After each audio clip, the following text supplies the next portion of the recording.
All right, let's get started. Come on now. Let's see what we can do. Hi, everybody. There you are. Welcome. Hi. What's happening? Happy Monday. So much going on. Oh my gosh. Of course, right out of the gate. First of all, if I may, let's say hi to the chat room. Hi, chat room. We're obviously going to dive straight into what's going on in the Wizzled. Biden went to Kyiv. He flew to Poland in Air Force One and then was on a 10-hour train ride. Showed up, walked around outside with Zelensky, glad handing. They had a speech together, and then obviously they had to knuckle him out of there really quick. And so Phil, I'm going to see if Phil can come on in the second hour for a little bit as a check-in. He's going to catch us up on what he saw and all that, because literally Biden's his caravan of vehicles went right by Phil's window. So I'm calling it DBE, Dark Brandon Energy. I'm just saying, I think that works. Amtrak Joe, that's right. If anybody could do 10 hours on a friggin' train, it's Joe Biden, and I just personally think this is badass. Chip is great. He's a pain in the butt. He was running around. He's a little sad because the kittens are gone. I will say that. He keeps trying to play with the sheets and blankets that are like, we're doing laundry, and so there's some gray sheets that are kind of bundled in the corner, and he thinks the kittens are hiding in it, so he keeps trying to get them to, like, oh, Luis, thank you so much for the super chat. Appreciate it. Yeah, don't forget to help out the show. Did you like my little smash the like graphic at the beginning? Was that good? With the little hammer? Yes, Biden is in Ukraine. Jimmy Carter. Yes, Jimmy Carter has decided to receive hospice care at home. He's not in a hospice. That's a very distinct difference. And it has a lot to do with what kind of a human being he is. He is foregoing further medical treatment for what's going on with him. I believe it's, the man's been through so much. It's hard to say what exactly was the final straw, but he's going to stay at home with family in his final days at, 93. Anyways, I don't know how old he is.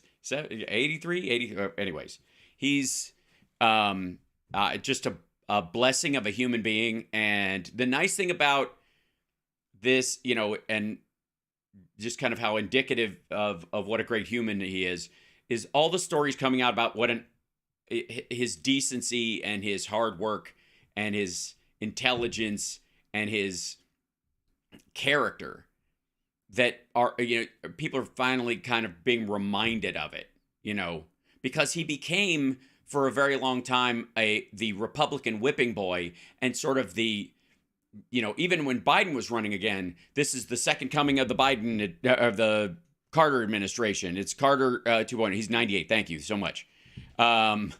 He's a lovely human being.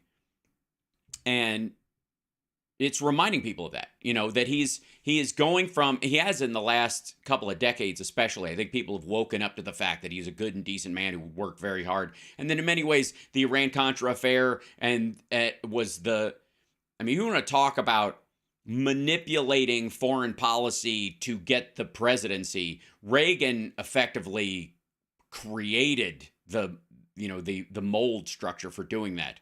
And I mean that in the gross, green, disgusting form. But, working behind the scenes with the Iranians during the hostage crisis to effectively undercut the Carter administration. Republicans at that time were all in on that.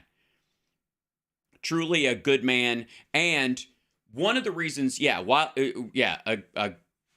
many ways, a reflective of a genuine Christian. And when you see me push back against the sort of, anti-Christian rhetoric that you hear because of the bad ones that are out there, when you see me push back against that and try to make a division between like real Christians and people who live their beliefs and this faux bullshit Trumpdom Christianity nonsense, one of the reasons, besides my own upbringing when I was a kid and the people that I know, is Jimmy Carter. Jimmy Carter was indicative of, what I think of as a good Christian man who That's where he got his belief system from his religious teachings when he was a kid. It formed his character. He lived those traits. And so, therefore, he is exemplary of all that is good in that and what is salvageable and worthwhile, if that makes sense. So, yes, you heard right, Christy. We'll get to that in just a second. Hold on. So, so Biden's in, well, he's gone now. But let's see. We'll just go straight to the dark Brandon hashtag. Here you go. There's Biden. He's in Kyiv, walking around with his stiff back from Pelotoning too much. I don't think people recognize. Dude rides his bike all the time, and I honest to God think that's why his back is so stiff half the time. Because he walks, kind of stiffly. He's also trying to walk appropriately, keep his head up, and all that kind of stuff. You can tell he's that kind of dude. But I think it is age. I think the Peloton thing stiffens his back. That's what I think. It makes you, he's got to do some flexibility work. That's all I'm saying.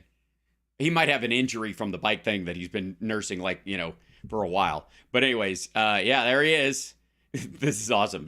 And the number of these pictures, and everybody's flipping out. This is really weird, too. This was Marge's take on it.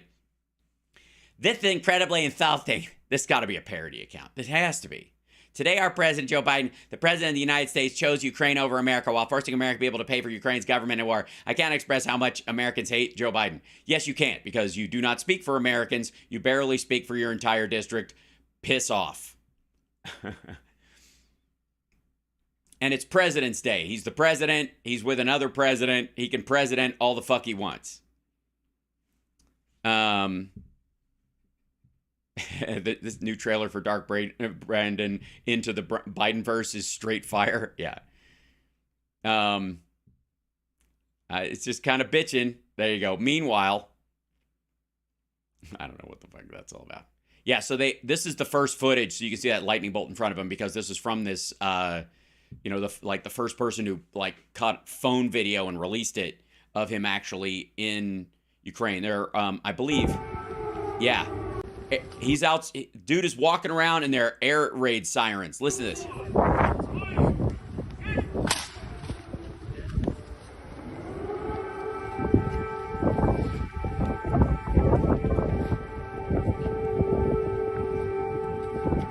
Remember when Trump wanted to give himself the Medal of Honor because he flew in under dark of night into Afghanistan on Christmas and fed food to the troops, or threw paper towels at him or whatever he did in the middle of the night, the lights off. And he was like, for making that flight, he wanted to get him. He literally joked about it, but apparently, according to people in the White House, he was serious. Can I get myself the Medal of Honor for being on this flight? Yeah. And there's over here will be the statue of Dark Brandon, and of course its laser eyes will of course be used to as missile defense. They will shoot a terrible missile out of sky. Hey, there you go. Oh, it's amazing. And the funny part is this has got to be the tooth grinding. Well, I'll show you the Russians in a minute. Ooh, they're mad. Oh, they're mad. They're lying mad. Look at this. There's some shots. Just walking around out in the sunlight.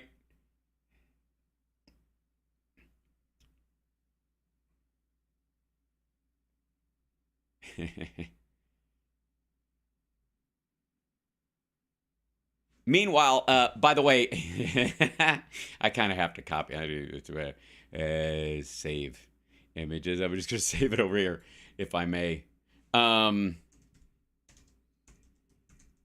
We farm these images sometimes. Lots of luck in your senior year. Nobody fucks with a Biden. Oh, it's so good. Meanwhile, Yeah. So it's so good. Look at this. Oh, this was the one that I was like, the hug. They go in and they give each other a hug. And I was like, he's just like trying to drive Trump insane. Hold on. I have to scroll this down here. It's so good. So yeah, so Philip will hopefully be joining us top of the second hour. I'll check in with him in a second. Should be good. Yeah. There he goes. Yeah, here's the other one.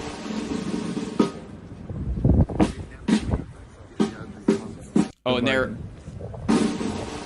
Yeah, so he went to a wall and paid respect to the Ukrainian dead. Yeah, this is the whole, like, the Russians unveiling. It's interesting that those guys unveiling that thing, doing the Nazi flag. It's interesting that his picture was taken in the Russian-held territories.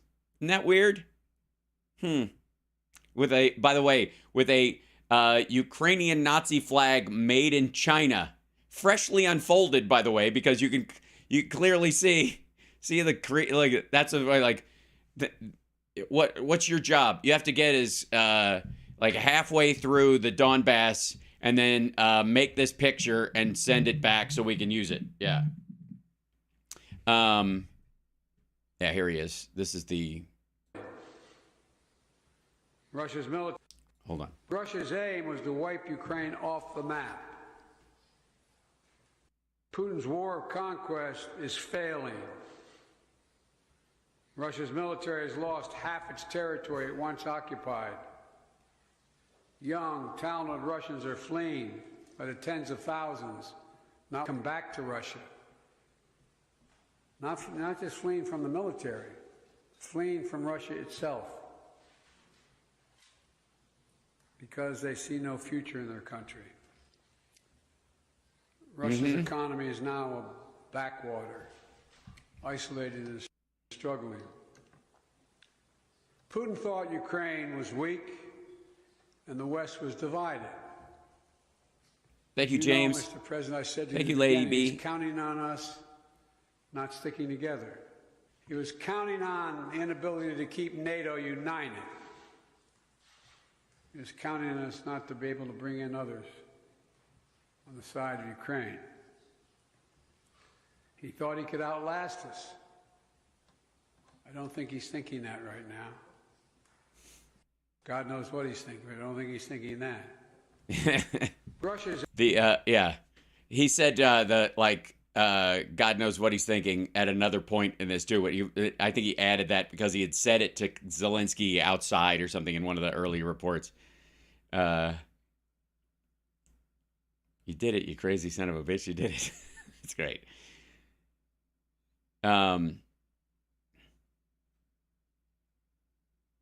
Yeah, like Trump taken to private bunker during White House protest. Yeah, there's Biden outside. It's so great. Like, so fun. Oh, God. It's just like interestingly enough, by the way, 5 hours ago, you can track it before he showed up. There were a bunch of sites I saw that were kind of going, something's up. Like, I've never seen security in Kyiv this strong. Something's going on. We don't know what, but maybe a foreign dignitary or something. We don't know, but this is the strongest security we've ever seen in the city. And then, poof, there he is. After a 10-hour train ride. Yes, and rip Richard Belzer. Yeah, the Bells passed away. Bless his heart, man. We watched Belzer become ancient on SVU. Like, that dude, and thank God that a guy that talented and that fun to be around got a gig like that. You know what I mean? Like the fact that Richard Belzer, of all the like kind of up and comer late 70s, early 80s comic world, where he was not the type that was going to have like a real time or politically, he wasn't going to host a show. That was never going to happen for him. So the fact that he ended up on a long running Law and Order show to make sure that he was Like, I mean, he was doing very well in his life, financially and every other way, because he was on that show. He wasn't having to, scrounge and shuffle and that kind of stuff. Just, I mean, it's just great. Just like that. Yes, Chud is doing great. She's back to being Chud for the most part. We noticed they shaved her wrists for her IVs, and she was favoring her back leg a little bit, and so we weren't quite sure what was up. They had shaved the hair on the bottom of her paw, maybe at one point to try and get a vein through her foot, which is sometimes, I guess, what they do. And then part of her back leg was shaved like right along here. So I think they found a vein there as well when they were having to give her fluids and stuff when she was on an IV. So we thought it was just her two front paws, but it's like 3 legs out of them. And so she's been sleeping on top of her arms like this because her skin is exposed. She's like, she's like an old lady and her wrists are cold, but she's eating.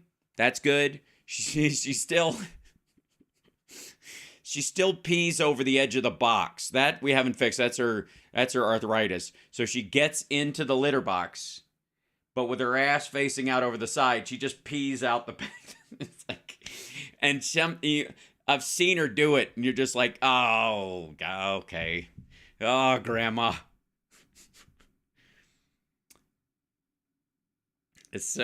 Yeah. So she's good. Again, we're still on pneumonia watch for a couple of days because it might come up and whatever. So we're sitting there listening to her breathe all the time. But yeah, thank you, Sishui. I appreciate it. And yes, I'd like to say for the record, I mean, we were still discussing bells before we got off on that rant. Good for you, Mary. Can you get a larger box? It's not the size of the box. It's the lip of it. She just doesn't, once she gets over the lip, she's like, I'm done working. We put puppy pads outside of the box for her. Yeah. We're going to need a bigger box. I'm just going to have to build a giant sandbox, like a full-size sandbox into the ground. I'm just going to, like, next time you see me, I'm like, just like, what are you doing? I'm busting up the tile in this area. I'm going to make an indention in the floor so they could just walk straight over it and do it there.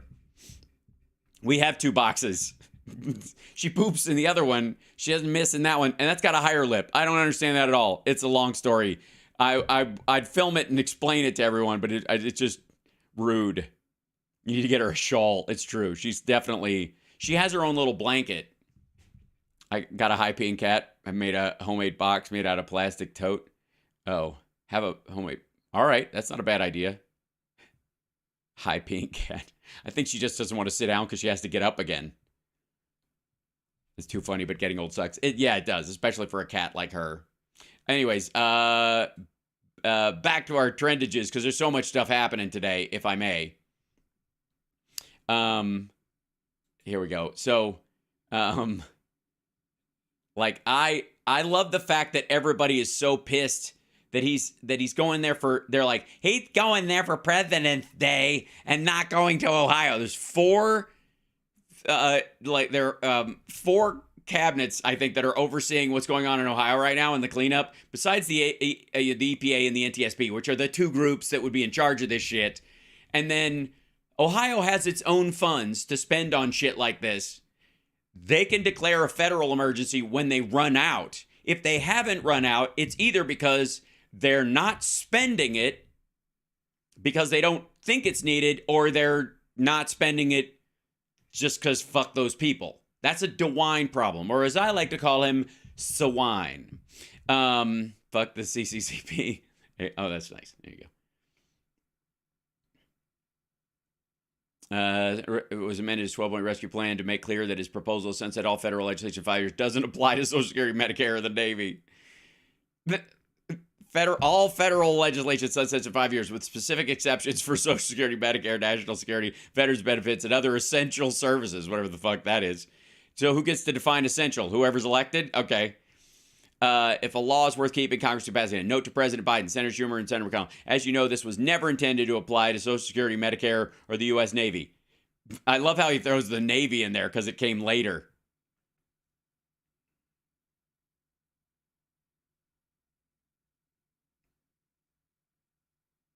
Yeah, it's good stuff.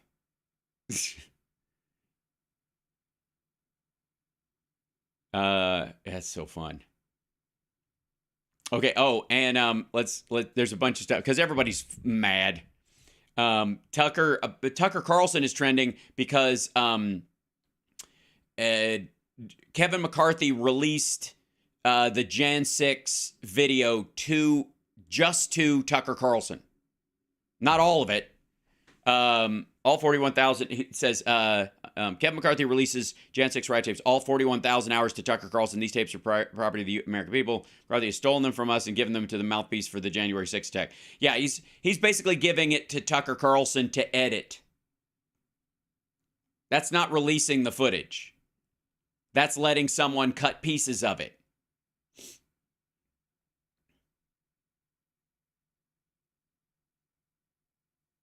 Yeah, and just the fact that he's giving it to Tucker Carlson, you could just, basically, the best way I can explain what McCarthy is doing by giving this footage to Tucker Carlson is to explain to you that this is the lesson he learned from Elon Musk giving select texts and Slack conversations to Matt Taibbi and those clowns and having them release the Twitter tapes, which are just, a minor slice of the entire conversation so that they can manipulate the conversation so that they can feed the GOP freakout machine. It's the same thing.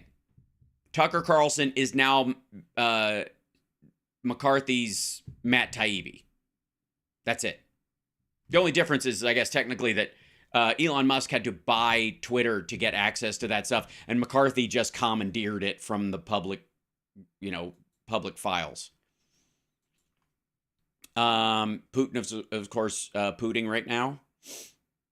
A lot of what's going on is just like, what's Putin's reaction right now to Biden walking around? Oh, this is the guy. Okay, so Biden to Kyiv and in Kyiv to Putin, do fuck off.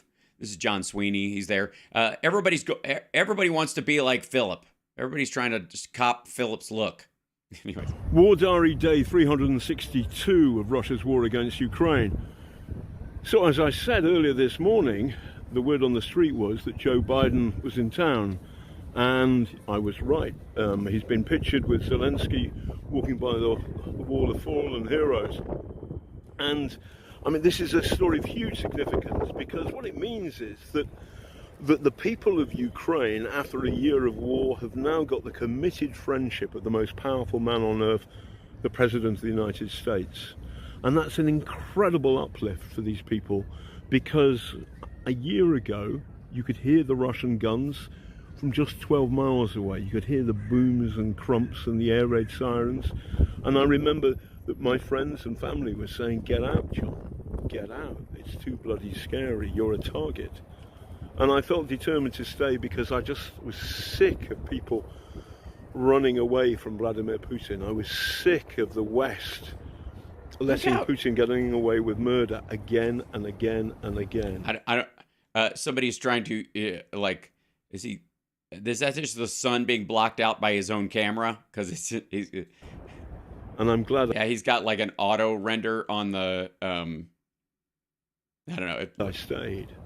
Either that or he's being haunted by an old boom mic. But the other thing is, for Biden, the President of the United States, to come here, it's a great symbolic message. It's a big message to Vladimir Putin. Mm-hmm. And in very simple terms, that message goes like this. Joe Biden and Ukraine are together in telling Vladimir Putin, do fuck off. Do fuck off. Yeah, that's precisely it. Do fuck off. So, by the way, this is happening at the same time, and it's not even, I don't even think it's charting. Yeah, it's not. Yeah, national divorce is trending because, I guess, Marge Taylor Greene said this: we need a national divorce. We need to separate red states and blue states. And like, what? I mean, fuck off. Like, it's not happening. And if it did, red states would collapse because they don't have anywhere near the tax revenue to keep themselves fucking afloat. The blue states pay for the red states.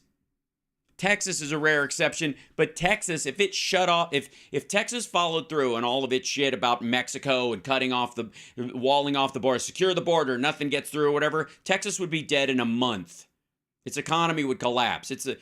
Texas's biggest trading partner is Mexico, all the time, every day. So if they actually went through with their bullshit, they know it would collapse everything, the entire internal economy. They'd be even more reliant. They'd be just another red state. Yeah. So, anyways, it's not gonna happen. It's just goofy bullshit. By the way, hit the like, subscribe, all that kind of stuff that I keep forgetting to say. By the way, and also thanks to Lorraine Newman for letting everybody know that the bells had passed, because I think she was the first one telling everybody it was out there. I don't know. I followed her before. I got unfollowed from Lorraine Newman. When did that happen? Maybe she has a new account. Anyways, I'm back. Hi, Lorraine. You're wonderful. She's shown up at a couple of animal charity things that I've done in the past, and she's just a lovely person. So all this is, hashtag strange things to notice in the sky. You're fucked. At some point, there we go. Right.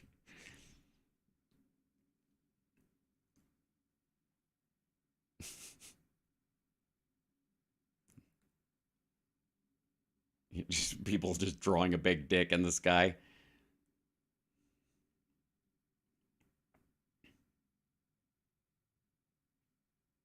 This is a waste of money. Hilarious. I'm not even sure what the fuck. Like, some people is just, I don't know. Okay, so let's see how Moscow is. Let's see. Yeah, this is one of the things. So Joe All said if Trump were still president, he'd have made a surprise visit to Moscow today. I think so. And he would have said, with Putin at his side, Ukraine needs to come to the table and end this war now. I guarantee it. Like, it's effectively what he's saying already. He just is doing it from fucking Mar-a-Lago.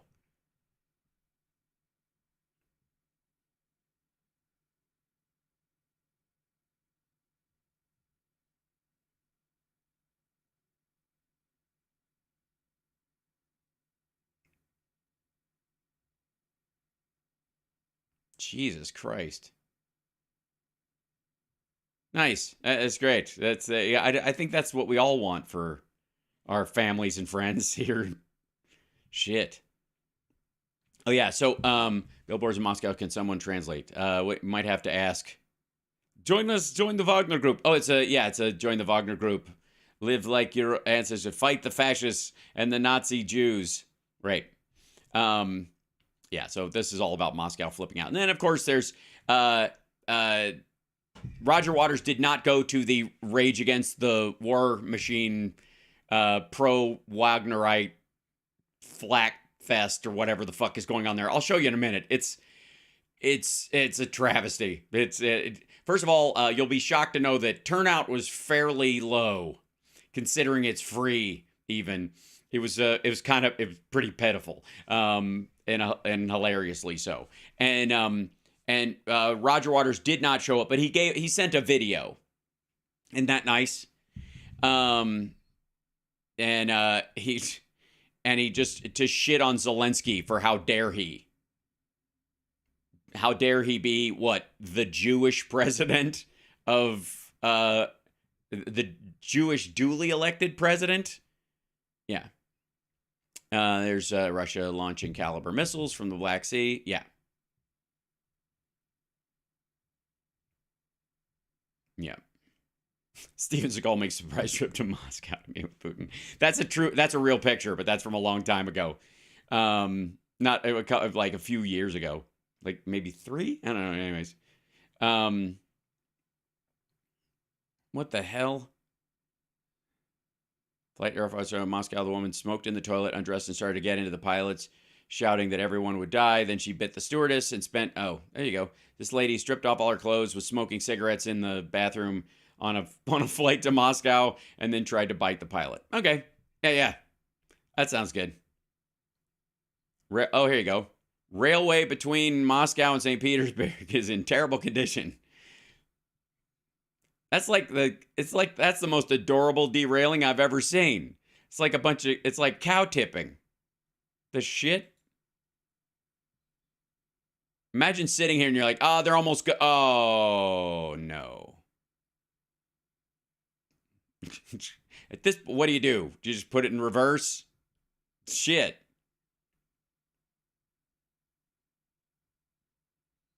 Yeah. There you go. There's Zelensky. I mean, that's Lukashenko. And there's like more.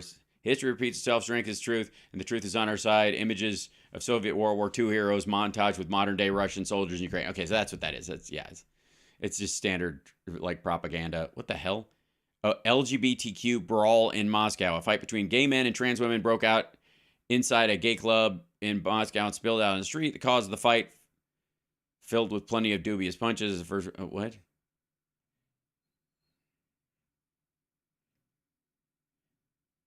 I thought she was wearing a blindfold at one point. Hilarious. I don't know. Meanwhile, Russia would like you to know there are no gay people or trans people in Russia at all, especially not available for hire by uppers in Russia. Okay, Russia. Massive fire in Moscow at a car service center in Dekabristov Street. Looking good, guys. Looking real good. We had to have a train wreck to have a plume that big. That's just a car park? What are you storing there? I'm pooping. Oh, they got. Hang on, here comes a big deuce. U.S. Embassy Moscow recognized that there are cash shortages in Russia. Bank runs are coming. This is February 13th. Okay, so we're going way back. Okay. All right, there we go. Get out of here. And then we'll look at the rage against. There it is. So this is the yeah. Here's some people walking at the Rage Against the War Machine thing. Today's Rage Against the War Machine rally in America was possibly the first ever anti-war rally to be dominated by symbols of the country which started the war. That's right. These folks are walking along with Z's taped on the back. Hers is on her backpack. His is on his jacket. And he's carrying a Soviet flag. Because that's douchebag's gonna douchebag. Some highlights from Jimmy Dore's speech. Yes, Jimmy Dore, here he is. Ukraine for killing people. Instead of sending money to Ukraine, we could get President Biden a dog that knows where to lead him when a press conference is over. For all what? the money we've given to Ukraine, do you know how many eggs we could buy? Oh my God. Okay, so he's doing you know you're a redneck if with all the money we've given to Ukraine. These are the jokes, folks. These are the jokes. Almost a dozen.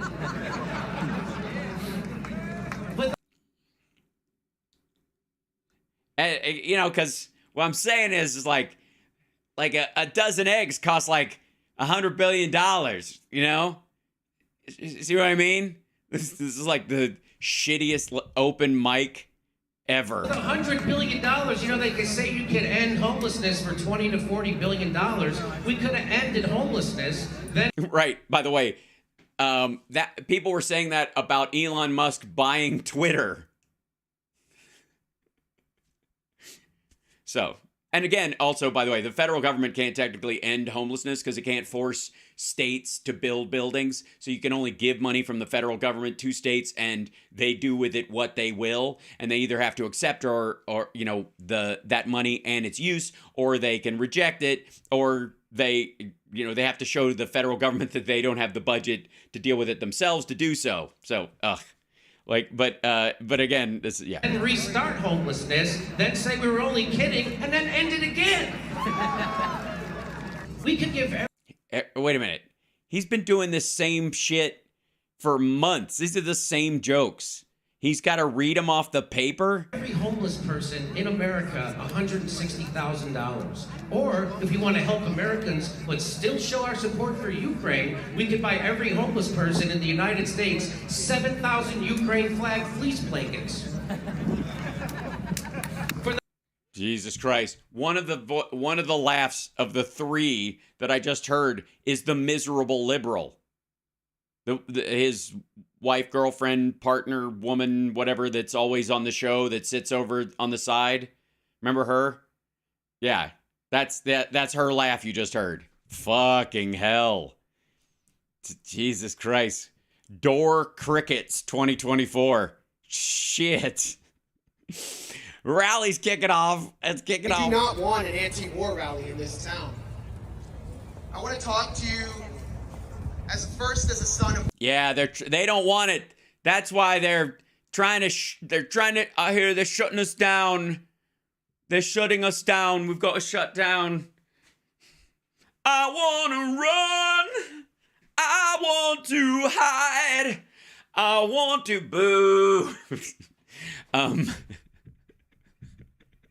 They didn't want us to have this rally today. That's why they charged us the standard park fee for the permit. It's why we had to schedule it on a weekend, like all the other rallies that people have. They tried to stop us, but we managed to raise the $112 filing fee for our permit. They told us this couldn't happen, that there's no way we would fill the entire, like it was an MLK, anti-war hippie rally from 1967. No, they said we wouldn't be able to line the sides of the reflecting pond with people, and they were right, but they could not stop us from showing up wearing Z symbols and tag. Oh, Chris Hedges is speaking. Holy shit! Look, there you go. That should do it. That ought to help. Of those in the United States Congress right now. Hold on. Wait. What's the full sentence? Zaporozhye and Kherson and Kharkiv, all across the region of fighting, is on the hands of those in the United States Congress right now. I see. The blood of the dead people is on the hands of Congress, not on the Russians who actually killed them.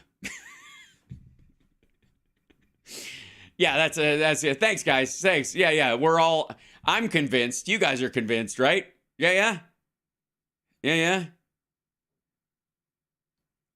The only way we can... Tulsi's talking. The only way we can stop them is if we stand together and lift our voices in unity, telling them no. No. Seek immediate shelter. The only way we can stop them is when we stand together. You could tell she's very disappointed at the turnout. This is not gonna... I'm just saying... They're going to have to put a lot of music under this to be able to use it in a campaign ad. It's just not going to float on its own. And lift our voices in unity. Freedom and peace. Everybody, come on. Choir in here. Everybody, yeah, you guys know it. Just like rehearsal. Yeah, can you please try to sound more like a gospel choir and not like a bunch of like white people who sip coffee and complain most of the time? God damn it. So Jimmy's not a socialist. Jimmy is a Marxist millionaire. They're the best kind. Why was the race against... Let's see. Why was it important? Why was it important? It was so important for Russia. A large-scale pro-peace and anti-proxy war demonstration took place in D.C. on Sunday called... Anti-what? Anti-who's what? Pro-peace and anti-proxy war demonstration took place... Oh, anti-proxy war demonstration. In D.C. on Sunday called Rage Against the War Machine. This event was so significant because it was the largest such peaceful demonstration since the start of Russia's special operation around a year ago. About that. Oh, dude's calling it a special operation, so he's clearly on the team. So he's not calling it a war. No, so he's doing this from inside the country. Where is he? Hold on. Yeah, I'm a Moscow-based American political analyst. My personal views are my own and don't represent any other people, outlets, or institutions. Well, that's true. So could you tell he was in Moscow? by his special operation language. Participants differ about whether or not Russia should have resorted to military means for defending its national security red lines in Ukraine after its national security red lines. You mean the ones it said don't exist in 1997 when Russia signed the NATO-Russia founding agreement, which gave every country the right of sovereignty on its borders at that time as they existed. And then it also stated that they could choose their own means of security, whether to join NATO or not join NATO. It was up to them as sovereign countries, period, end of fucking story. And then after Russia signed that, they attacked Georgia and Chechnya and Ukraine. Those red lines that don't exist. Whatever. Yeah, look at this. Biden talked to Putin. Ukraine peace talks now. Well, I'm sorry. First of all, what is he supposed to tell them? You can have the land you took? I mean, the State Department's been talking to the Kremlin and basically saying, you could end this tomorrow. Get the fuck out. Ukraine peace talks now. We are having a peace talk. There will be peace in Ukraine after the Russians are broomed out. Hold on. So let's back the fuck up. Let's take a look at some of the signs. War is not the answer. Okay. Again, I don't think the people you're trying to. I mean, I know Vladimir Putin can read English, but I don't think he's interested. We're not declaring war. We don't have troops sent over there. We're not sending our soldiers over there. We're not declaring war on Russia. We're not, and the idea that we're in a proxy war because we're giving self-defense arms to the country that is attacked is like saying you're pro-rape because you side with the victim in defending herself or himself. Whatever. Anyways, next one. Free Julian Assange. That's another big part of this one. And then God bless Elon. The Third World War will not be televised. I guess that's... so since it's on TV right now, I guess we're not in... hey, congrats, guys. We're not in World War III. Apparently, some of the other people there think we are, but apparently, according to this guy, we're not. Because we've seen it on TV, and yeah. So, obviously, if it's not going to be televised, then... What?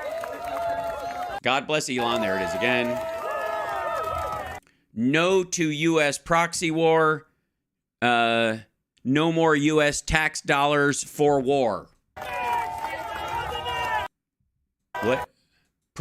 I don't know what that was. Propaganda party? Pro-peace party? Oh my God, it's enormous.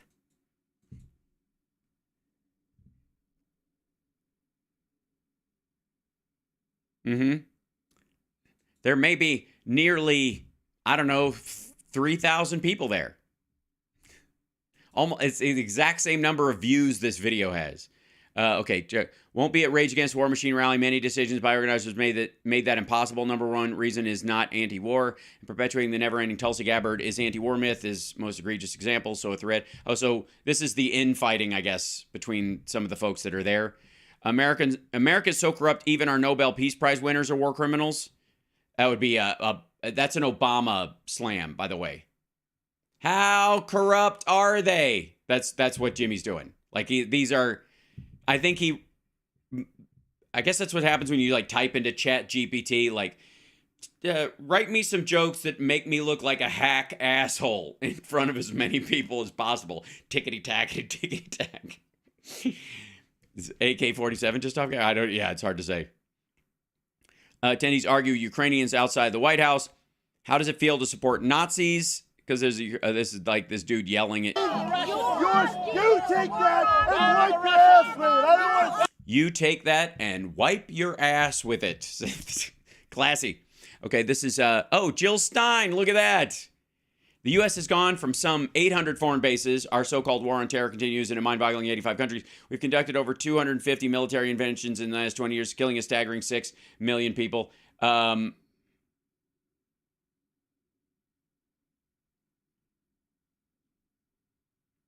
I guess, okay. So we're responsible for all the war dead on the planet. No matter who fired the shot. Okay. The other thing, too, is our military bases, our 800 military bases that, by the way, notice she says 800 foreign bases because not all of them are strictly military, is largely because we've been guarding the Bretton Woods system for 70 years, 60 years now. This is how shipping lanes work. Literally, the United States puts bases along the way so that our Navy doesn't have to go, 3,000 miles to make sure that African boats get to India and vice versa. Because that's the majority of what they do.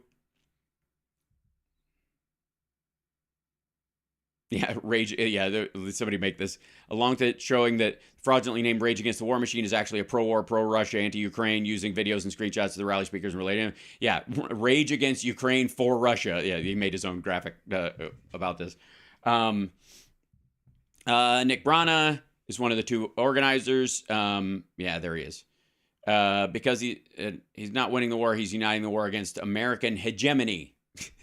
The People's Party, yes. What people would those be? The Russian people. Here's this is Jackson Hinkler, Jackoff Hinkle, who is a LaRouchian, an avowed and devout LaRouchian. Fuck me. Does anybody remember when Lyndon LaRouche was a thing? Yeah. Apparently they still are. That part is amazing to me. Like the fact that he was on Jimmy's show and he was like, he was quoting LaRouche and said he was a LaRouchian at one point. And I was like, I mean, I'm sorry. That just, I feel like I've died and gone to 1991. There's Scott Ritter.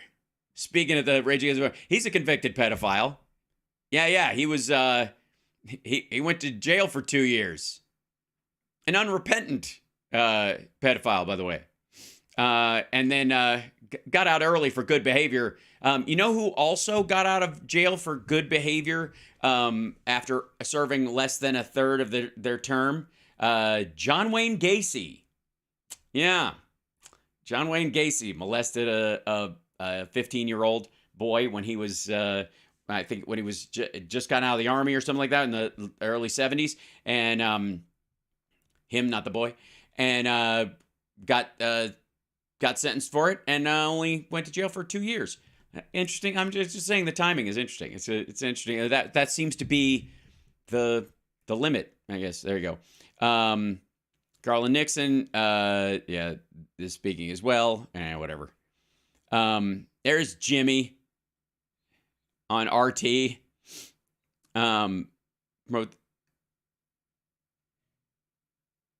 Yeah, this is him selling it on RT. What your feelings are about anything else. If Newt Gingrich is against the war, I want Newt Gingrich on that stage. If Donald Trump is against the war, I want him on that stage. So if you're against the war, I don't... By the way, none of them are against the war. They're for Russia winning it. Because none of them are going, Mr. Putin, stop this. Get out of this country. Vladimir Putin, get your ass out of there. None of them are raging against Russia in this. None of them. It's all the U.S. Congress's fault. It's all Ukraine's fault. Not a single fucking person that I know of that spoke at this fucking thing said Russia needs to leave Ukraine now. And if they did, they'd have gotten booed off the fucking stage. Period. Yeah, so he basically went through each person in there. Rage Against, there you go. Post-millennial. Biden is the Nord Stream bomber. Seymour Hersh, who, by the way, is full of shit. Can I just say that Seymour Hersh is full of shit on a bunch of fronts? So I like many people.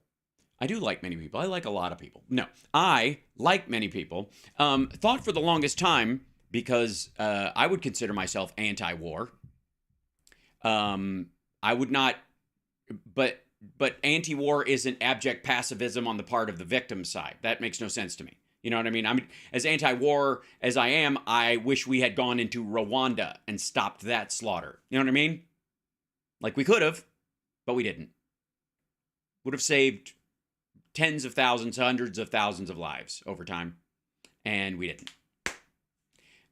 So again, being anti-invasion. None of these guys are anti-invasion. None of these guys are anti. Like they didn't give a fuck when Russia invaded Georgia, because nobody really fought back for them. They didn't give a rat's ass when Russia went into Chechnya, because fuck those people. The only reason they give a shit about Ukraine is because the NATO and the allied countries are pushing back. It's the only reason they gave a fuck. So anyways, Seymour Hersh, I made a point earlier. Like I started going back over his work because there's this tendency where you're like, wait a minute, has this person really been on my side the whole time, or has my empathy and care for the truth been weaponized against me? Which happens. You know what I mean? There are people, again, a hook doesn't work unless it's got a worm on it, and the worm has to, be the kind of thing you would normally consume. So in LaRouche, isn't that a band? You guys are like, my chat's behind, so I've got to scroll down. So I went through, hi everybody. I went back through the last couple of days and reread Seymour Hersh's work on My Lai and on the 93 bombing, the Russian bombing of the Korean Air Flight 007, and his 2015 stuff. And all of it, regardless of the basis of it, especially even the Soviet, like the 83 bombing one, he manages to bring it back to it's the United States' fault. That Russia shot down the Korean Air Flight because the United States has surveillance planes near their border. And so Russia, they saw a plane cross over, they followed it for an hour and shot it down, and it was full of innocent civilians. But that was the United States' fault, because we, during the Cold War, had surveillance planes around Russia as they were, around the USSR specifically, as they were threatening to nuke us, and we were in this war of words back and forth ongoing, especially as Reagan ratcheted shit up when he got elected. But the tone of the article overall, his writing on it, lays the whole purpose is to take all these things and go, okay, see this thing that's awful? And we agree this is awful, right? We agree that this is awful on its face by itself, like the My Lai massacre. This is awful on its face. We can all agree on that. And then take it and go, according to my sources, whom you will never meet, this was on purpose. This was, and the cover up was, maybe it was because it would have been embarrassing to the war effort and that kind of stuff, and it was a terrible thing, and they'd rather just court-martial the people involved in the middle of a war and all that stuff on the down low. But more than likely, it was because they intended to do this just because, I don't know, people in the Pentagon needed to masturbate to the bodies of, dead women and children, and so they order one of these a month, like a snack, and that might be the reason too. And so the tone overall of his article is, on My Lai, which, by the way, borrows the actual reporting from a dozen other reporters, including Ron Ridenour, who's the guy who uncovered it in the first place by being in Vietnam and talking to the soldiers who were there, and they told him about it. He was there, and Hersh just wrote about the after effect of the embarrassment in the Pentagon about what had happened, and effectively erased the history of the soldier. Hold on a minute, I'll bring this up. Hold on. Okay, so get out of here. They always do this. Shoo. Okay. This is read the letter that changed the way Americans saw the Vietnam War. Now, did Seymour Hersh write this letter? No. The letter was written by a guy named Ron Ridenour. It was late April of 1968 when Ronald Ridenour first heard of Pinkville and what had allegedly happened there. Thus began the letter that he sent to several government officials, including President Nixon in 69 that followed was an account of the 68 massacre at My Lai. Ridenour did not witness the incident himself, but he kept hearing about it from friends who were there, Time, which misidentified him as Richard, recounted the news after the news became public. He was at first disbelieving, then deeply disturbed. And he wrote this whole thing. There it is. That's Ron Ridenour. That's his actual... it was about 2,000 words worth of evidence that something very black indeed had happened. Further publicity came in the form of an investigation by reporter Seymour Hersh, which originally ran in Washington News Service after Life magazine rejected it. The reason was because Hersh didn't actually have any new information. So he pretended to have some, and then it was then it ran the Washington News Service. So and for those of you that don't know, basically the story is that Charlie Company, My Lai was in 4, I think, or 5 districts, these like marsh towns or whatever. And they had been dropping leaflets going, if you're not fighters, get out for a while. And a lot of the area was booby trapped around the area. They had incursions with civilians armed, children with bombs, all kinds of stuff leading up to that.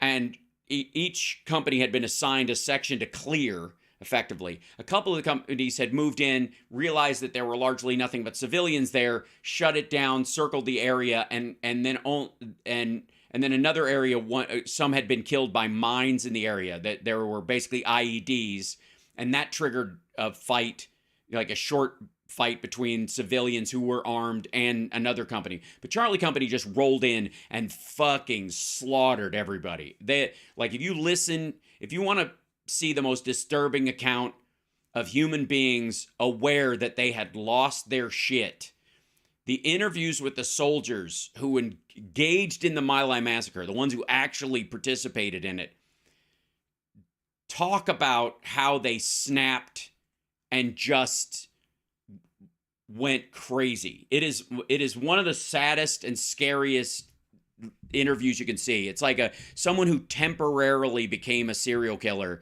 and then woke up to it afterwards and just lives with it every day. And so when this was happening, they were doing just straight up atrocities. Like Charlie Company was losing their fucking mind in My Lai, and they were murdering everybody. And this guy, hold on, let me see if I can find the article because I had it up earlier. Yeah, this is Hersh's article, the massacre at My Lai, written in 1972, and an addendum to his later stuff. Yeah, here it is. So let me clear this out here. Hold on. So Hugh Thompson was a helicopter pilot in Vietnam, and he had a small platoon or small group of soldiers in there that would clear out and evac people, and they saw what was going on in My Lai, and he landed his helicopter in between the troops and the civilians. There was a group of civilians that they were going to kill, and he landed his helicopter between them and told his men, if those guys advance, and those were American soldiers and American soldiers, right? These Americans, he told his own American soldiers, if those American soldiers advance, shoot them.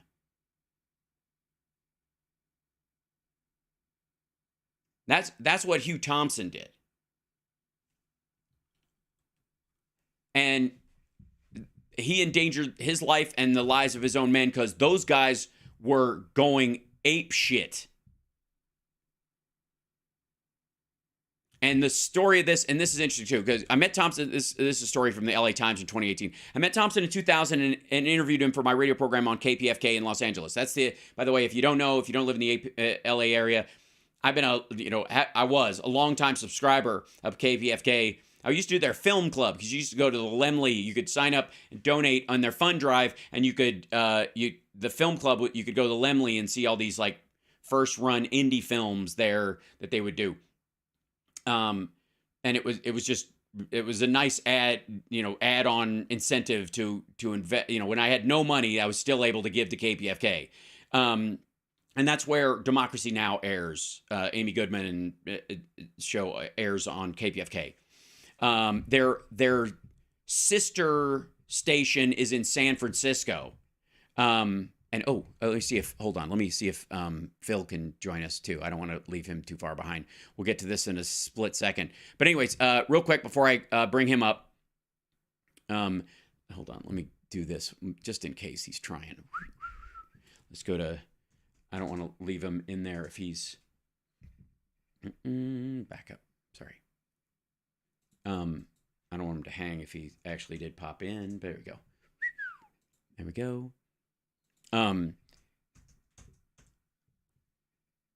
So anyways, this guy was interviewing Hugh Thompson on KPFK. There we go. Hey, yeah, there he is. Hold on. There we go. There. We'll go into here, and then we go to there, and I got to start my little camera over here, and then we'll get this thing over here, and we'll be up in a second because I don't know how much time. I of course. Let's see. Let's make sure my audio is in there. Phil, you can hear me? Can you hear me? I can hear you, Hal. Yep, excellent. Sure can. Fantastic. Well, let me bring you in just 1 second. I was covering for everybody on here. Let's see if I can bring this in here. Well, I got to do one. Yeah, there was a lot of scuttlebutt. I agree. Tremendous amount of scuttlebutt everywhere. My vlog. Yeah, of course it is. Hold on 1 second. Let's do here. Oh, hold on. No, clues. Yeah, we'll just do it here for the time being. Paste. There we go. Clues. Excellent. Guess names. Turn this one off. Turn that off and turn this on. And in just a moment, we'll have him on and up in just a split second. I'll bring up Phil in here for us. There we go. There we go. And welcome. There he is. Now he's online. Look at that. There he is. How are you, sir? Hey, good. How are you? I'm good. I was just going over this over Seymour Hersh and his thing about the bombing of the pipeline stuff that he went on, and it made me do a deep dive. Is there something new? No, I mean he wrote a Substack claiming that the U.S. ordered it and specifically had some sort of inner. No, right. That was his. Yeah. That was his one source, unnamed source. Right. And making claims were ridiculous. Right. I went back through and completely unsubstantiated. His biggest. But I'm wondering, is there anything new to it? Oh, okay. No, all right. Yeah. I personally went back and looked over his articles about the '83 bombing of the Soviets shooting down the Korean airline flight 007. And I went back over and looked at his writing on the My Lai massacre and on his stuff in 2015. And I got to say, I increasingly got a feeling from the work, because I'd always run on the assumption that Seymour Hersh, good guy, Seymour Hersh, anti-war, Seymour Hersh, anti-atrocity, that kind of stuff. And that's always, those things good. I just have a chip on my shoulder about when my empathy is weaponized by somebody else with a different agenda, where they're trying to go, all these things you hate, this is who's to blame. It's the same thing when people weaponize immigrants. You're like, and there was a subsequent court-martial over My Lai. It wasn't just his article. The military, the Department of the Army, looked into his claims and persecuted and put people in jail. So they were already in process of doing that when his article came out. They had, he didn't instigate that court martial. And Ron Rittenauer, who was the guy who actually wrote the letter to Nixon at the time and then wrote it to the newspapers that expressed what had actually happened there, who told the story and then started interviewing all the people. Hersh just effectively piggybacked on that reporting and Freedom of Information Act requests from other reporters. So even his shit is it's a barrel edition. As I used to say, a barrel edition in the old days is when a kid used to pick up newspapers that people had already read, roll them up, put a piece of twine around them, and resell them. They'd keep them in a barrel, or they'd get them out of the trash. They'd get them out of the trash barrel. So they would resell the news as if they were a paper boy. And so when you hear somebody say, I was a paper boy in the in the 30s or 40s when they would talk about that, a lot of those kids were barrel edition kids. They would steal or collect other people's unused newspapers, roll them up, and sell them again. It was great. Yes, and it was like, that's what there's like, oh, this is yesterday's news. You'd always hear about that's yesterday's news. The reason is because these kids selling barrel editions were selling yesterday's news. It had already moved on. Hersh's effective writing on this, as far as I can see in his direct writings, are all barrel edition, meaning facts from other people and largely other reporters' investigations, people on the ground, that always seem to lay the blame at the feet of the CIA or the American war machine. That's I think where his popularity came in, because that was very in vogue in 72. It comes back around in 83 when Reagan comes in, and post Bush, post Watergate, post Watergate, post Bush, disillusionment with any institution whatsoever, just because it's an institution, so thereby it's clearly wrong and at fault. Not recognizing that the ugly fact is that human beings are faulty, and when they get together into groups, they are equally faulty. But let's just all sit in an armchair and complain and bitch. Well, that was my point exactly, is that he ultimately writes, all of his shit is written from the warm side of a bay window, while other people are out in the field or experiencing it there, and he's deriving his own kind of cultured New York cigarettes and martini take. I mean, it's the criticism that I have expressed about TYT. Right. Yes. It's Don't do go out and do some news gathering, guys. Go out and do some news gathering. Right. It's not easy. In fact, it's really hard. Yes, it is. Really you're hard. there. I know. That's what I'm saying. Like that's. And by the way, thank you for and being you're never here. Going to please it. You're never going to please everybody. Oh, sorry. And I thought I swapped out the name on there. Sorry. 1 second. I'll fix that in 1 second. I had put it up there, but it didn't go away. Where'd it go? Could turn this off? Yeah, I mean, I don't have a lot of love for politicians, because the power that comes with politicians can corrupt them. Having said that, I've seen people working in government, and a lot of them work really hard. Right. I've seen the State Department at work. I've seen our diplomatic, and they're faulty. They're human beings. They make mistakes, a lot of mistakes, of which I am highly critical. Yeah, but this perception of any institution instantly inherently being corrupt and inherently working against the best interest of whatever it is that they are trying to serve the interests of, in the case of the State Department, the United States, and the people of the United States. It's really easy to be hypercritical, but get out there and get your hands dirty, right? Before you start. One of the biggest problems I have with Hersh's reporting, even if you go back as far as the My Lai massacre, was his total disregard for the actions of Hugh Thompson, who was the helicopter pilot who landed his helicopter in between the U.S. forces and literally told his forces to fire on U.S. troops if they tried to advance any further and kill these people. And never mind the other companies that went into the other 4 sectors or 5 sectors of My Lai that did not do these kind of things. What Hersh's entire point was, C Company, what they did was not a bizarre atrocity that happens in the fog of war and people doing terrible things and by the way, the resultant heroism of Hugh Thompson and his men willing to fight to the death with their own fellow American troops to stop them from harming civilians. It wasn't about that. It's that C Company's actions in My Lai is indicative of what America was there to do in Vietnam. Not accidentally, not with wanton indifference, but that was the point. A feature, not a bug. And that seems to be floating throughout either everything he writes or whoever the fuck he's talking to that's giving him the intel. That's what they want him to carry. That's the bucket he's handed. And I always thought of him as kind of, one of the good guys for a long time. And then you go back and read it through that lens a little bit, it's ever so slightly dubious. And it's like, fuck, man, was I buying it too? Well, in this latest thing with Nord Stream 2, right? Who did he? I as a semi-retired journalist who is on his farewell tour. Yeah. Um, uh, I respect the institution that is, or the procedure that is, an unnamed source. You need unnamed sources. Yep, I agree. I support it 100%.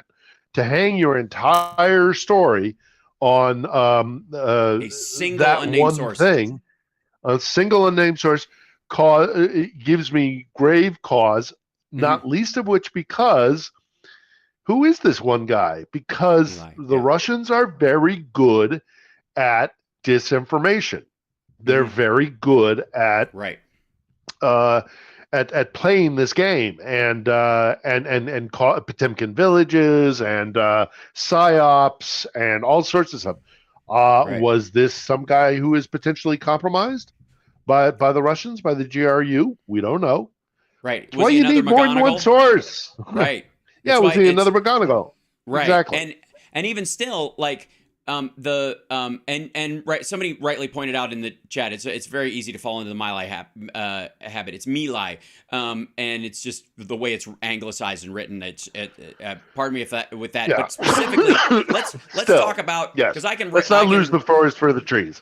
Yes, I can rant about this to no end with you at some other time as well. But what I wanted to bring you on to talk about was that Biden was just in Kyiv, and he was rolled right by your window. It seems he did. I am still. I'm kind of still getting over some sort of like sinus or lymphatic kind of infection. Started with my eye and kind of spread to my my ear. But I'm on the mend, so okay. I'm all good.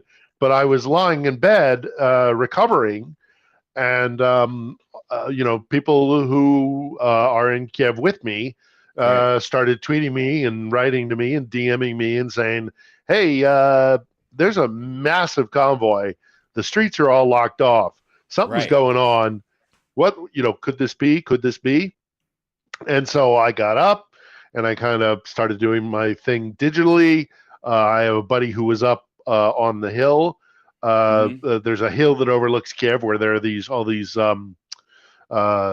churches, and it's kind of the most beautiful spot in Kyiv.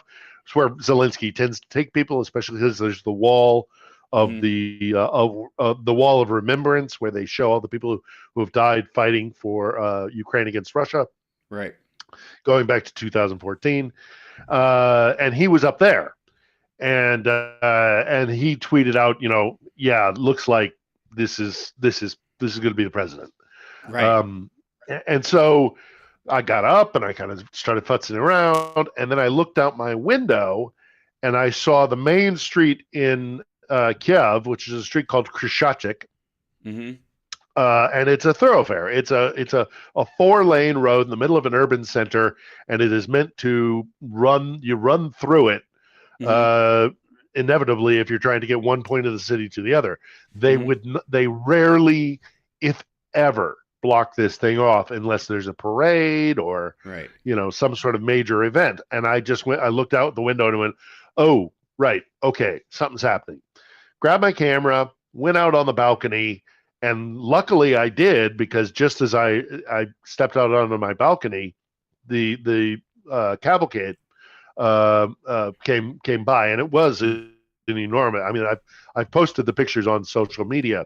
Yeah, it's much larger than a normal one, and of course it was him. Of course, and actually we kind of knew. And also I'm forgetting one other thing is that between those two things, we had an air raid siren. So, Biden was up outside of St. Michael's Church looking at the wall of remembrance roughly when there was an air raid siren. And it seems like they just completely disregarded it, which is, I'm sure, infuriating for the Russians. Oh, yeah. Well, the news reports from them are hilarious. We're not scared of you. Yeah, we're not scared of you. Yeah, the Channel 1 guys are not having it today. Apparently, yes, I saw their story is that Biden had to ask them permission. I know, I saw that. That Skabayeva, Olga Skabayeva said. Olga Skabayeva was on the morning programs apparently saying, right. Well, we gave permission for them, and then it did turn out No, but then it did turn out that the State Department did warn the Kremlin. Mm-hmm. And I putting it in different terms. Okay, let's give some latitude to the Russians. The State Department informed the Kremlin that the President of the United States would be in the Ukrainian capital. Mm-hmm. But they painted as, I'm even willing to retract to saying that we warned them, because if you kill our president, right, there will be repercussions. Oh yeah. So let's walk it away from that perspective and just say that we informed the Kremlin, right, that the President of the United States was going to be in the Ukrainian capital. That's a nice neutral term. Sure. But Skabayeva paints it as they asked our permission. And we granted them permission to travel to Kyiv. Yeah. Which is just, it's just hysterical. What? So let's imagine that phone call. Here's the State Department calling. Hi, hi, Kremlin. Boy, we'd sure like if our president could visit the Ukrainian. Could we maybe please? Could we? That's the way they're painting it. What would be the best time for you guys if it's okay? Yeah, would it be okay? Right. Such dicks. So, just it's ridiculous. Right. The way that they're playing, but they're desperate. Malcolm Nance, my good buddy, our pal in common, had a really good point about it in that it was kind of like, this is what you do when you're losing. This is what you do when you're getting your ass kicked. Right. Is you pretend that you have that kind of authority. Sure. When you don't. You didn't. We didn't what I ask call kings of small kingdoms. It's the equivalent. It's the equivalent of a person at a toll booth unnecessarily slowing traffic to show that they have control over the economy of a city. That kind of idea. And you're like, dude, really? If you push too far, you'll end up getting assigned to the shit booth outside of town. So simmer down. Yeah. And now that that's happened, obviously, I guess he's gone already because this happened in a fairly quick order. Yeah, I'm sure he's gone by. Oh, well, it's a good 7-hour drive, presuming that he drove. He took a train back apparently. Back, yeah. Did he get? It makes sense that he would get on a train. They would travel faster, and you can get an express train, and boom. And there are also a number of rail lines, so he didn't have to go on the commercial line. He could have gone on a military line. Look, there's 100 proverbially 101 ways to do it. Right. I doubt very much they would have put him in a chopper. I think that probably would have been too dangerous, but who knows? Regardless, he is either already back in Poland or imminently back in Poland. Yeah. Looking at the clock here. I bet he's back in Poland. Yeah. And has been for quite some time. Yeah. But I have seen, of course, criticism, because of course you're going to criticize if you're on the other side of the political spectrum, domestically within the United States, or if you're just anti-U.S. tanky, anything that happens in Ukraine is bad, except for Russian tanks rolling down, onto Maidan Square, and it's everything from Zelensky didn't meet him wearing a tie, right? To, that was Marjorie Taylor Greene's thing. That was MGT. MGT put that thing out, which was pathetic. Yep. On President's Day, he didn't celebrate President's Day. He went to Ukraine. It's like, well, he is president. He is president. That's what presidents do. Yeah. That was a pretty darn presidential thing to do. A pretty gutsy thing to do. I concur. Right. To other things like, he only stayed like what? He was in Kiev for like an hour and a half tops. It was a photo op. Well, even if it was just a photo op, do you know what it meant to the Ukrainian people? Seriously. I went around the corner. A couple of hours after the convoy came screaming past me on Krishachik, and then it took a right and went up this other boulevard of which I also have a window leaning out. Right. And so I watched them come and go. And then I went out a couple hours later to go grab some groceries, and I walked into my little grocery store, my little AM PM kind of size grocery store. Sure. And the woman behind the counter, who knows me, she knows I'm a foreigner, she knows I'm an American, was just so thankful. She Right. was just, she saw me and her face lit up, and she was Yeah. just, your president was here. Your president was here. And I said, yes, I Right. know. It's great, isn't it? And she was Yeah. like, oh, it's to come now. We're at war. And he came. And I was like, Yeah. yes, it's great. And I was like, yep, we're pretty much locked in together. We're allies. We're friends. And she said, oh, it meant so much to see him here.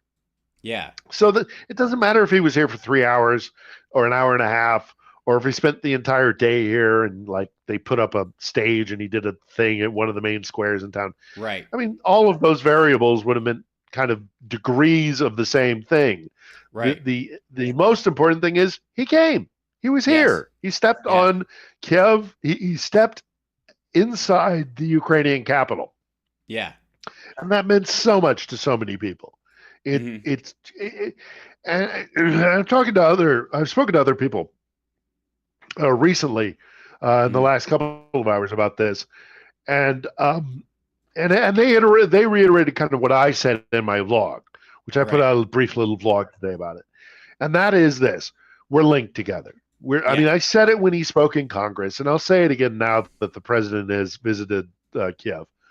We're in this. We're in this together. And I'm happy that we are. I don't think it's a bad thing. I know some people might, but they're wrong. We're in this together, and we should be in this together. Right. But we're now at a point. I mean, imagine what would happen now if this goes on till 2024, and there's a presidential election, and some wackadoodle from the Republican side gets, the nomination, and he gets into the White House and says, that's it, we're done, we're pulling out of Ukraine, and all support for Ukraine disappears. And I've said this to you on Saturday. If we do that, then the consequence of that will be watching the Ukrainians just continue to fight, because they will never stop fighting, because it's their future. Not only them, but their children, their grandchildren, and for generations to come. We will have to sit by and watch a genocide. Yeah. And I don't think the Western world has it in them, thankfully, to sit by and watch a genocide, because that's what the Russians will do. So now, having had the president of the United States come to Kyiv and say, we're with you, we support you, we're behind you, to have had Zelensky go and speak in Congress, in the British Parliament, in front of the EU Parliament, and then to suddenly go, it's just too hard. This is way too difficult. We're gonna pull out our support. Then we would have to watch a genocide, and I don't think we have the stomach for it. So we're in this for the long haul. And right now, what I wouldn't give to be on a fly on the wall of the Kremlin. Oh man, because Putin's got to know it's over. Yeah, Putin has got to know it's over. Yeah. This is like Julia Davis is posting, from their show, and all these guys are just looking at the footage, and they're moribund. They've got to know. They got to know. They got to know. They're all just going, oh shit. Yeah. Yeah. They've got to know. Yeah. They cannot win here. The West is not going to give up. I don't think the West is going to give up full stop, but it would take an awful lot for the West to suddenly turn around and betray Ukraine. Ukraine has been betrayed before, but in this circumstance, I don't see it happening. And it's we are expecting a speech by Vladimir Putin tomorrow on Tuesday. Right. We don't know exactly what it's going to be. But in light of Biden's visit here, I'm sure there are script writers right now working for Putin that are adjusting for this having happened. Right. But they've got to know. They've got to know in the Kremlin. they've got to know in the GRU, they've got to know all throughout Russian the Russian power structure. You can't win. It's done. It's one way or the other. The West is going to support Ukraine until there is a Ukrainian victory, whatever that might be. Mm-hmm. But it's. I felt the same way when he spoke in Congress. I feel the same way today. Right. It's just a signal to Russia and to Putin. We're not giving up our support for Ukraine because what you did was wrong. Mm-hmm. You are the aggressor. You are in the wrong. You will pay for your crimes, and we're in this for the long haul. We're in this for the very long haul. Agreed. So the Russians right now. I can't wait to see. Oh, I can't wait to see Solovyev. Oh, I can't wait to see Solovyev tomorrow morning. Oh, it's going to be beautiful. Oh, yes. Solovyev, for those of you who don't know, is kind of there. He's a mix between. Rush Limbaugh and Tucker Carlson or Sean Hannity, or like Hannity, like a mix between Hannity and Tucker. So he's got the aggressiveness of Hannity. He's got the bluster and the kind of like aggressiveness, and he's got the cynicism and the dark kind of like nihilistic attitude of Tucker, and the nihilistic attitude of Tucker. I am really interested to see what he will say tomorrow morning, because he does a morning drive time show, and I think he probably was not on the air when Biden was here. Mm-hmm. So the Russian elite is got to be getting to a point very close, and we will see what Putin says in his speech tomorrow. But the power elite in Russia have got to be getting very close to the recognition that there's no good solution for them. And as I don't know if it was Julia Davis who said something recently. I think it was Julia who said, this is only going to end when they finally come to the recognition that this was a mistake. And I wouldn't be terribly surprised that this is a very large nail in that coffin, right? Where they go, there's no good resolution to this for us. We are not going to win. Yeah, there is a the Russian deficit in the country just hit an all-time high, and like everybody's reporting it over, because in January it hit $25 billion, which to us is, nothing, but to them is a massive part of their economy. And it's 426 billion rubles as of January. And it's because the oil cap hit. Russia had been selling below the oil cap already to India and China because they either can't afford to pay the higher price or just feel like they don't have to because, Russia's desperate for any money at all, and anything over $40 a barrel is break even. So here's $12-16 to go keep murdering people. But their military spending went up last year. It's their version of raising their debt ceiling. Their military spending last year went up to 56% higher than it had ever been in their recorded history, including the height of the Cold War when they were building nukes and all kinds of shit. Like it's bad, and they've got no income. And that's when they were the Soviet Union, right? That's when they were the Soviet Union with a whole bunch of other republics, not least of which Ukraine, contributing to their GDP as a whole. Right. So we have to keep in mind that this isn't even the Soviet Union. This is a rump state left over from the Soviet Union, which is part of what Putin's whole problem is. So imagine their the economy state of California. It's not what the USSR is. With the budget of state of California fighting the entire United States and the NATO allies entirely. That's the financial level that they currently reside at. It's pretty incredible that they actually think this is. If any of them still think it's going anywhere, that it would be a shock to me. That I know that their power to bullshit. Yeah, their power to bullshit's pretty strong. But for fuck's sake, and self-delude themselves. I mean, there might be leadership. There might be those in positions of power who are so so self-delusional that they keep plugging away at stuff. But at the end of the day, no, this is it. They're done. They're done. And things like today nail those nails in the coffin. And at some point, when is it?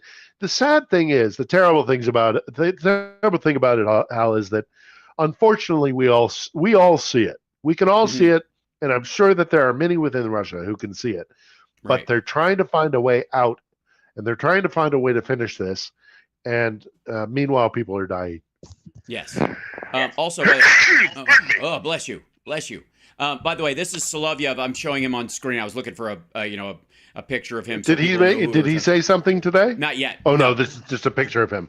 Yeah, he's going to lose his. He is going to lose his mind tomorrow morning. Yeah. It's going to be hysterical. Yeah, he had a flip out. It is going to be he had a so flip much fun. out yesterday because people are calling him out because he's getting phone calls. His son? Yeah, well, about his son who is like wearing non-binary clothing and hanging out in gay clubs. Metrosexual. Not more than metrosexual. He's going the Bowie route of totally full on androgynous. Androgyny. Yeah. Yeah. And again, and he's doing it in London. Yeah, living in London in the decadent West, making a living, going to school, living his best life, and good on the kid. Quite frankly, if he tried to be anything like that in Russia, he'd probably been killed, even though he was friends with this dude. So he's safer in London, and his dad probably knows that. His father probably encouraged him to go to fucking London because he won't get killed or beaten up or, gay bashed there effectively. Here's a picture of his son I'm putting in. He models there. He's, like the hypocrisy. It's just fucking ridiculous at this point. Yeah, no. But I'm hoping today is another step towards the conclusion of this conflict. Yes. And I really do believe it is. So I'm proud to be an American. I'm proud of my president. I don't care if you hate him for whatever reason you hate President Biden. Mm-hmm. Today was a good day. Yes, he did the right thing. And, and just showing up, even for 5 minutes, to stand, whatever it was, to stand on Ukrainian soil and to stand shoulder to shoulder with President Zelensky speaks volumes. Mm-hmm. And we should all, anybody of good conscience should be proud of our president today. Yeah, agreed. So I was very pleased to see it happen. Mm-hmm. Hopefully it will at least go some ways towards proving to the Russians that they cannot win this conflict, and the sooner they wrap it up and go home, the better. Right. I doubt that they will, but I know that we are one day closer to champagne bottles being popped. Yeah. And so far, I don't see that. Yeah. And most of it's interesting. Very curiously, the people that flip out the most are, none of them come at it from another take. Like, oh my God, this is just ratcheting in this war up. Why doesn't he fly to Russia and tell Vladimir Putin to get his fucking troops out of the country? None of them are saying that. None of them are saying that. No, all they're saying, for all the Obama forced the Affordable Care Act down our throats, folks like Marge Taylor Greene and all that, all they're saying is they're forcing us to support Ukraine. And none of them are going, no. Russia, in some ways, is forcing us to support Ukraine, because we were definitely cool with Ukraine before, but now that they've been attacked, it's a whole different ballgame. Russia has been the greatest recruitment for NATO in half a century. Yeah, and it will and continues to do so. Yeah, and none of them said, by the way, get out of Georgia, get out of Chechnya while you're at it. Yeah. And hopefully we'll also reinforce, for as flawed as our liberal democracies are, mm-hmm. I know which country I'd rather live in. I'll tell you that. Given a choice between living in Russia and living having lived in Russia. I lived in Russia for 5 years. Yep. Given the choice, I know which side of the fence I'm on. And Maybe this because these people are dying for that. The Right. Ukrainians are literally dying for the right to vote, to have self-determination, to combat against corruption, much of it from the outside, but admittedly a lot internal, to have the rule of law. There's all sorts of reasons why the Ukrainians are fighting for things that we take for granted. And our cynicism that has grown for the last 60 years in America, maybe Watergate was the thing, or maybe Vietnam was the thing, I don't know. But the cynicism that has grown within the United States, maybe we need to check that a little bit. And maybe we need to learn to appreciate what we have. Well, at a certain point, if you hate everything, what the fuck do I know about you? What the fuck? Where is your standard at some point? If it can do, first of all, if you live in America and say it can do no right and it is the single greatest terrorist group in the world, but you live comfortably in a $1 million mansion in the Hollywood Hills, I'm gonna call bullshit at some point. I'm gonna have to. I gotta question at some point the veracity of your claims or your own commitment or belief in them fully. Period. End of story. You know, and the folks of all the folks at the Rage Against the War Machine, the Rage on behalf of the Wagner Group gathering that happened. That's the 23rd, isn't it? It was the 9th. Was it yesterday? I haven't seen anything about it. Was it as pathetic as I would have anticipated? Because it was a dud. And it was interesting that of all the people that spoke there, I mean, Tulsi's no surprise, Hedges, Dort, we saw pieces of his shtick, and it was fucking sad. Oh my God! But anyways, that's for another time. Well, I'll look it up. And I know Ritter got bumped, which is a good thing. He got bumped to a little room. He got he performed. He went. They had another little breakout group apparently, and he went and spoke there. Right, but.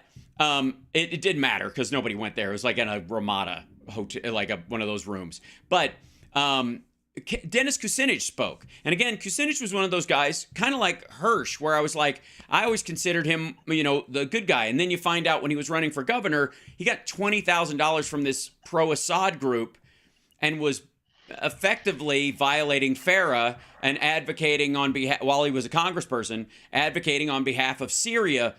Random as shit. Like, why them?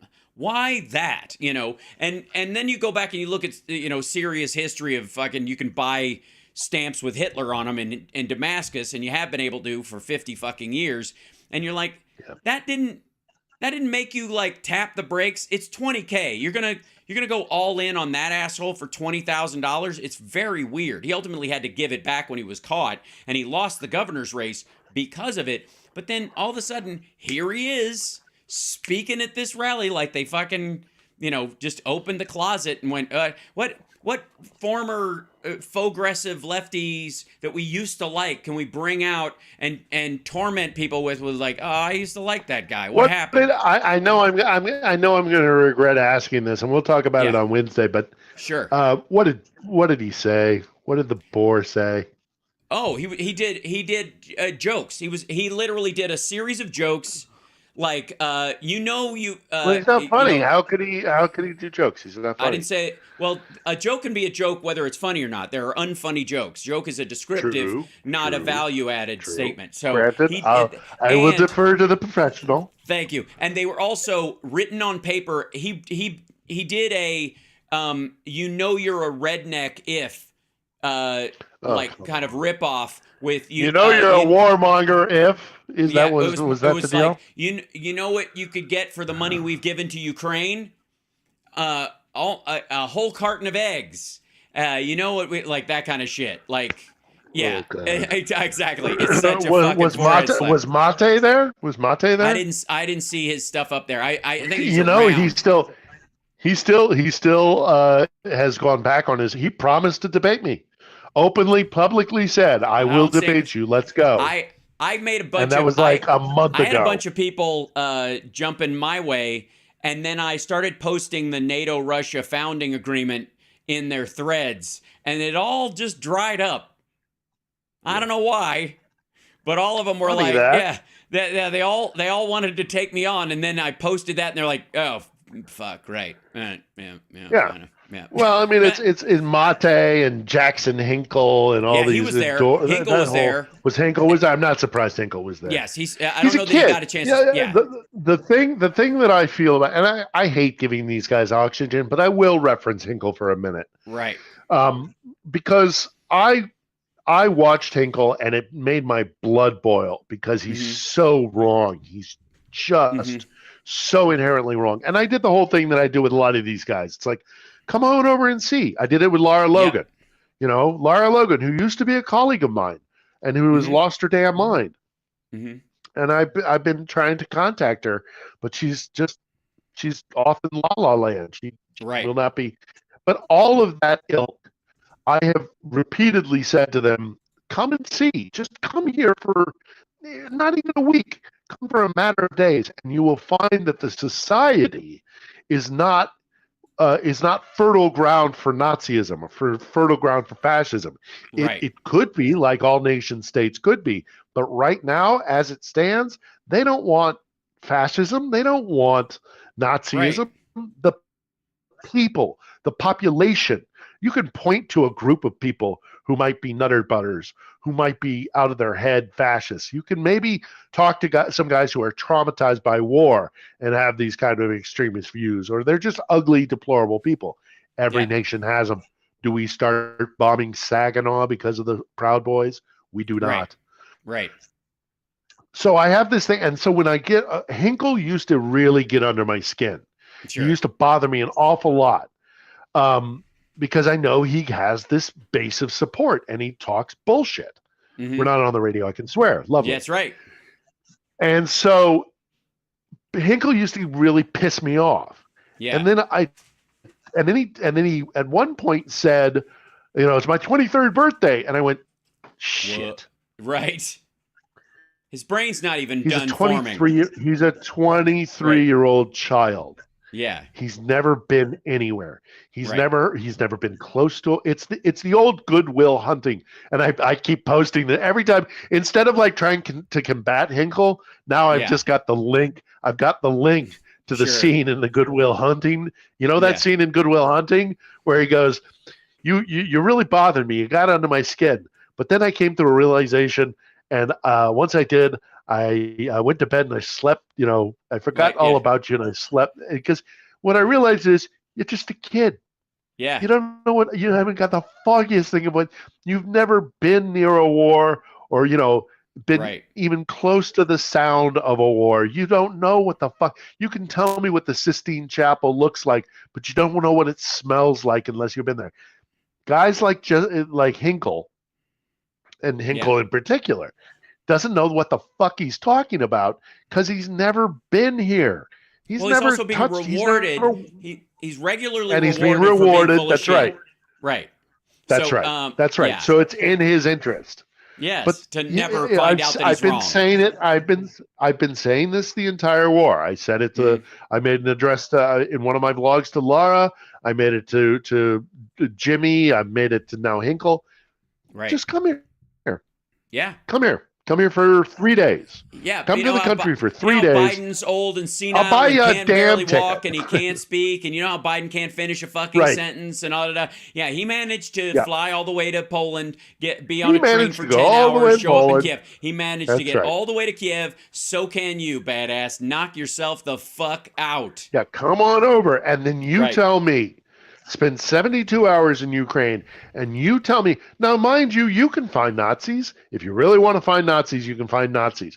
But come to Ukraine for 72 hours, and you tell me that the little old woman who sells me her lovely smoked bacon in the little farmer's market around the corner, who lost her son in Donbass, or you tell me that the woman at the little mini market who I saw today, who was almost in tears, she was so happy to see Biden. You tell me that they deserve to be bombed because there are some nutter butter. There's some bad people here with deplorable. Go even further than that. Jimmy Dore can find some Nazis at that rally, at the Rage Against the Damn War Machine straight. crowd. Yeah, there were dudes there who are arguing for a pro-Russian point of view because they themselves are neo-Nazis. That they think the U.S. is puppeted by a black person. This is really what they believe. They believe that Obama and Oprah and whoever the fuck are running the country by puppeting Biden and creating white on white war, like the Jews did in World War II, to try and eliminate white people from the world. They believe this. They're at that rally because that's what they believe. Jimmy Dore has bumped into some of them. We better start sending rape squads into Seattle. Yeah, right. I mean, That's asked for it. That's the solution. There are Nazis in Orange County, so please let's go attack Maine. Right. Idiots. Right.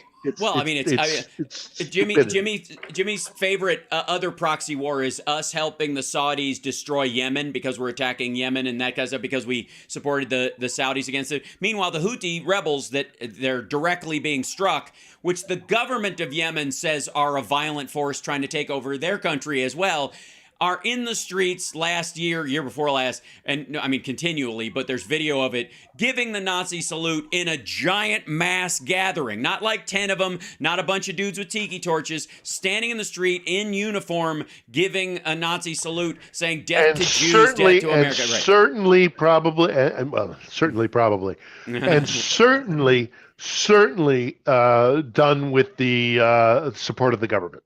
Because in countries like that, you don't have mass assemblies unless the government signs off on it. Right. Yeah. Of course. Yeah. Or in a held territory. Because it's a threat. It's a threat. You don't. If you're the head of the Yemeni government, you do not let 10,000, 5,000 people gather in the city square unless you know exactly why they're doing it and that they are controlled by you. Because in governments like that, that is a recipe for rebellion. So, unlike Ukraine, where there is freedom of assembly, in places like Russia or Yemen, you don't have freedom of assembly. So those kind of things were not done without the approval of the government. So it's just it makes me depressed that we have people who are so disillusioned and cynical, right, and fucking gross. stupid, and gross and deplorable and all the rest of it, because we really do have it pretty good in the States. We do, as faulty as it is, and I'm not putting on rose-colored glasses. No. We always have work to do. There is always a way. It is the American experiment. It is not the American resolution. It is a work in progress. Well, and so again, as bad as it is, couple of things. I would rather be there. Yeah. And by the way, I appreciate you coming on today. Just to remind everybody, follow Phil Bitner on Twitter, and eventually we'll get just your link tree something going up so we can go to all your sites on one fell swoop. But also so you can check out his vlog from. I have a couple of things coming up in the run up to the anniversary that I think people are going to like. So that's great, absolutely. And then of course his pictures out his very own window. If he doesn't, I don't want Elon Musk to shut down your account because you've given away your security position. But I doxed myself a long time ago. Yes, you did. I did. So the anyways, so technically the rage against the rage on behalf of the Wagner Group thing that happened came and went. Was largely financed by the Lyndon LaRouche Group, which I think is again bizarre and fascinating. And then, and of course, Tulsi and all these assholes spoke there. And you could see in their faces when you look at it, you'll see, Phil, when you check it out, they're all very disappointed at the crowd size and the quality of the crowd. Because the biggest hashtag attached to the Rage Against the War Machine thing on Twitter, like, because they stack them, they want to include them in a bunch of different things. So it was home remedies, because this is the ivermectin crowd. Home remedies, And speaking of which, I think you need at least a couple of home remedies at some point. I'm prescribing 2 kilos of smoked bacon and and Well, I'm at least my puffing, my whatever I had, yeah, is definitely getting better. I look good. worse than I feel. So all right, well that's so look, I'm going to do a couple of things over the next coming days. We'll talk again on Wednesday. yes. I've got a couple of irons in the fire. I ran into Ali up outside the Intercontinental Hotel. So hopefully I'll be on with Ollie sometime this week, Ollie Velshi. Oh, great. But don't hold me to it. And if it doesn't happen, that's no reflection on Ollie. I'm sure it'll just be because and all kinds of stuff. Right. It's nuts. It's nuts. I mean, This is a major event. So hopefully I will, though, because Ollie is a wonderful guy and a good guy to talk to, and I would like the opportunity to access his audience. Again, we've talked about this. I just would like to be able to present my knowledge and my depth of experience here to a larger audience. I've got a couple of vlogs coming up, and then sadly, the only unfortunate thing, and I'm not going to sugarcoat it here, is we're going to get pelted. Yeah. We will get pelted on the 24th. There's very little doubt in my mind. We will suffer some sort of major attack, because that's what the Russians like to do. They are a terrorist state. They do not sponsor terrorism. They are a terrorist state. When you use military force, violence, to convey a political message, you are by definition conducting terrorism. They have done it in the past. They did it to me to do it on New Year's Eve. They will continue to do it, and I suspect they will do it on the 24th. So we are anticipating some sort of heavy attack on the 24th. I promise I will as soon as I possibly can tweet my or put out my whereabouts and my hopefully well-being. But even if the worst happens, and I don't mean to be maudlin, and I don't mean to be, if the worst happens, the worst happens, because this is right. This is right. This is, boy, again, I don't want to be maudlin, and I don't want to be a doomsayer, but I'm prepared. I don't regret it at all. This is right.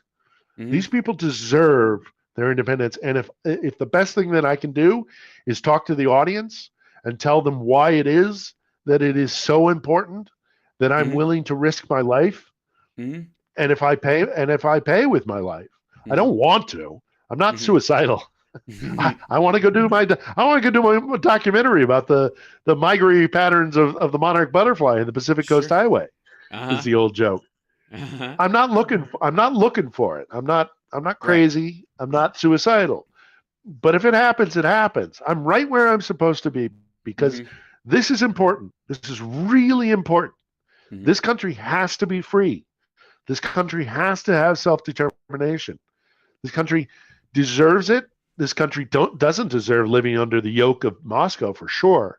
And hopefully we can also hopefully look for a time when Russia itself learns from this, looks in the mirror, and makes those hard choices that it needs to make to drag itself into the modern world. Fingers crossed. I will say that when that happens, no matter what happens on the 24th, we'll watch out for you. Whatever happens on the 24th. No, I'm good. I'm good. I am right where I'm supposed to be. I don't regret a single thing. If and when there is a big turn in Russia that's the result of what's going on here, and I do believe that's coming as well. That's my personal feeling. That when it happens, I do expect that the world will be dubious for far longer and less credulous than we were right after in 91. In 91. People will be slow stepping it. We have to be. To the danger and demise of the Russian people who are still in the country, unfortunately. But you can't, you don't get fooled again. You gotta. They have to do the hard work. They're the ones that are. It's like any kind of mental health issue. Yeah. Whether it's something that you go to a psychiatrist or whatever, or whatever to go improve your self health.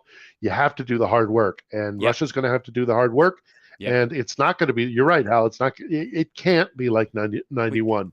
We can't just do it the way we did with kind of like, well, that's done. Now where do we go to next? Chapter 3. No. Right. Yeah. It's going to, it's and nobody's going to trust process, them. Nobody's going to trust them for a long time. The same thing is true of China right now. Yep. So, anyways, I'll let you go. Right, so I'm gonna hop off. Hydrate, relax. I'm okay. It's just a little puffy eye. It's okay. I understand. But we care. I'm gonna go have dinner, and then I'm gonna go soup and a nap. And I don't want to tell you again, right. Philip. Don't make me come over there. All right. Settle down. I will tuck you in person. It'll happen. Jesus Christ, young man. So that's okay. Sorry. Our entire chat is your mother now.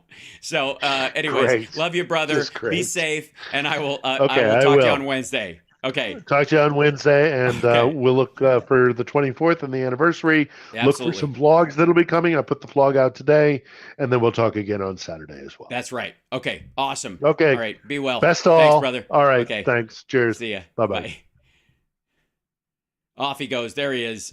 Philip jumping in for a little gathering. I have to say, I mean, obviously there's internet issues because he's in Ukraine, but are things firing on all cylinders out there for you in the audience?